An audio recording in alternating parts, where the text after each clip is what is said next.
C'est un vol aussi discret que spectaculaire. La direction de la prestigieuse Tour d'Argent a découvert le poteau rose lors d'un banal inventaire. Environ 80 bouteilles de Grand Cru volatilisées. Le montant du butin dépasse à première vue le million d'euros. La police judiciaire parisienne va désormais tenter de remonter la trace de ces Arsène Lupin, amateurs de bon vin. Le ou les voleurs semblaient en tout cas parfaitement connaître les lieux. Ils n'ont pas eu besoin de forcer la moindre serrure, de casser une fenêtre, encore moins de percer un mur. Ils sont repartis avec leur précieux butin, le plus tranquillement du monde.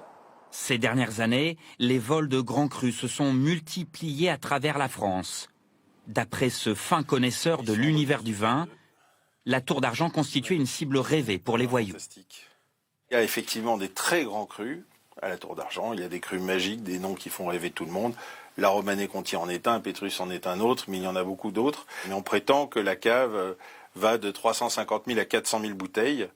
Le luxueux restaurant avait d'ailleurs l'habitude d'apposer un tampon sur l'étiquette de ces bouteilles pour les rendre identifiables et donc difficiles à revendre après un vol. Alors en général, le tampon, il est dans le bas de l'étiquette, voilà, par ici.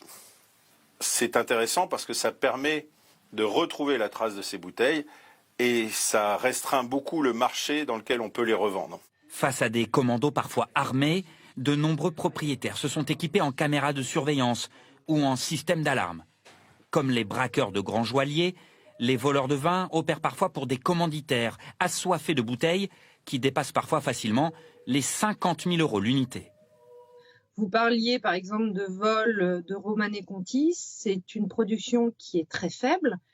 Donc certaines personnes peuvent le rechercher sur le marché noir ou même faire des commandes de ce type-là.